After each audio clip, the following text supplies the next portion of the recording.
Olá, boa tarde. Vou ler um versículo de um texto longo, mas eu vou ler um versículo de um texto longo que se encontra no livro do Êxodo, no capítulo 3 a seguir. Passa pelo 4 e eu vou ler no 4 e o versículo 2. Eu vou ler no capítulo 4. Perdão, vou ler o capítulo 4, versículo 1 e 2, mas o texto começa no 3, um capítulo anterior, que traz como epígrafe a vara de Moisés torna-se em cobra. Mas eu nem vou tocar nesse assunto. Diz assim: E então respondeu Moisés e disse a Moisés, mais, eis que me não crerão, nem ouvirão a minha voz, porque dirão, o Senhor não te apareceu. E o Senhor disse a Moisés, na verdade assim está escrito assim, e o Senhor disse-lhe, o que é isso na tua mão? E ele respondeu, uma vara. E esse texto, irmão, é uma coisa maravilhosa para que compreendamos, né, que tudo Deus usa as pessoas de acordo com como elas são, com o que elas podem, com o que elas têm.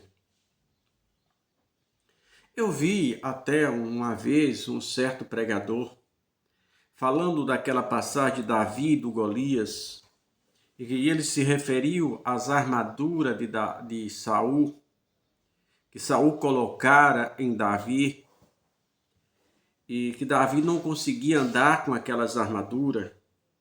Portanto, Davi se despoja daquelas armaduras e sai com uma funda.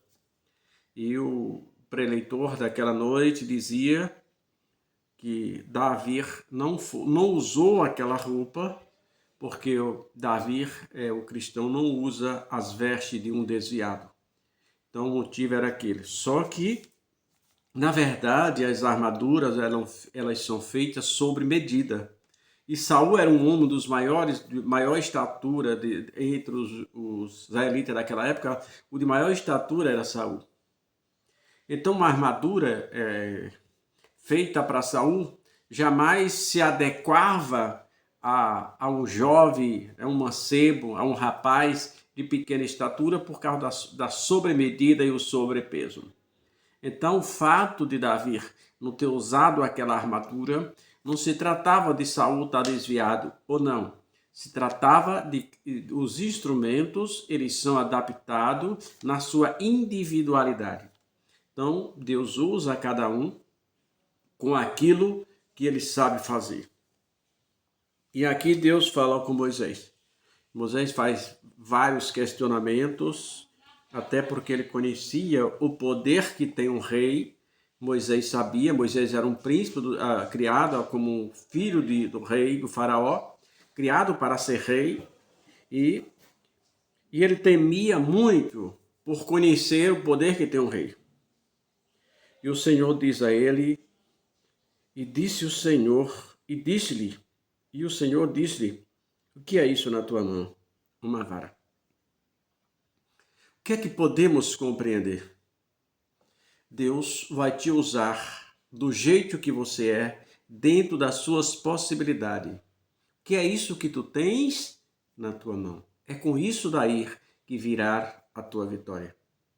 Então não adianta, quantas vezes eu congreguei muito tempo em Salvador, às vezes você chegava na igreja e tinha um irmãozinho que um estava era uma época terrível dos final dos anos 80 para 90, uns queria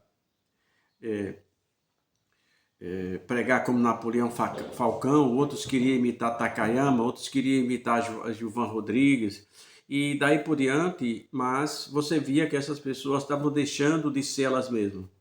Estavam perdendo a sua própria identidade por querer parecer com ninguém. E essa não é a orientação bíblica. Seja sempre você mesmo.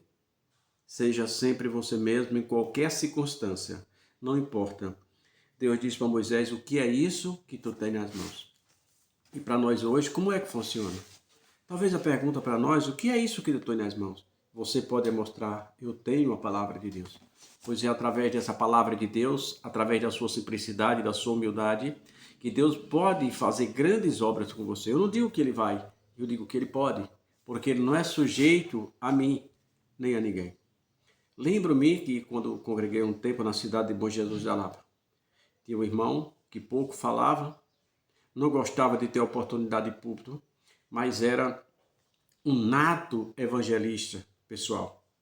Ele, nos domingos, normalmente, ele saía, a igreja nem sabia para onde ele estava, mas no final da tarde ele chegava com 2, 3 pessoas, né, para confirmar aquilo na igreja. Aquele era o dom dele. Isso é chamado de desígnio. Qual é o seu desígnio? O desígnio é aquilo que você sabe mais, que você procura mais, que você se identifica, que você tem mais facilidade de fazer. Inclusive, tem um livro do americano, Dr. Mike Murdock, que fala disso. O título é O Desígnio. O Desígnio. Então, Deus, ele vai usar a cada um de acordo com a sua simplicidade. Não precisa que você queira ser igual a ninguém. Não, Deus não precisa disso. Deus quer que você seja você mesmo. Deus quer te usar gaguejando. Lembro-me de um amigo, eu não vou citar nome agora, mas é um advogado muito famoso na região de São Felipe e ele aceitou o evangelho. E um dia, um amigo pessoal, conversando com ele, ele disse assim, olha, Juraci, o que me fez aceitar o evangelho não era a eloquência do pastor Agnaldo, que falava lá em São Felipe. Era um baixinho, bigodudo, um cara muito inteligente. Não era a eloquência dele. Uma igreja grande, muito grande a igreja.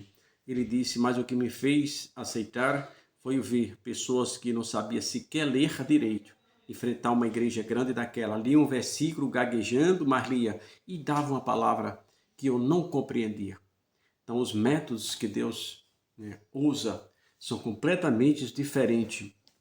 Deus não usa as pessoas pela meritocracia.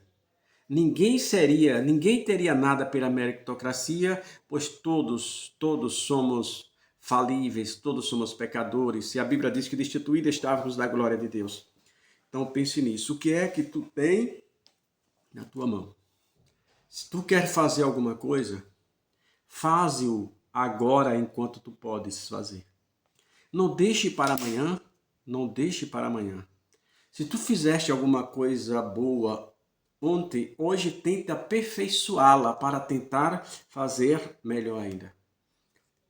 Então, Deus quer te usar do jeito que você é. Não precisa que você seja igual a ninguém. O que é que tu tem nas tuas mãos, Moisés?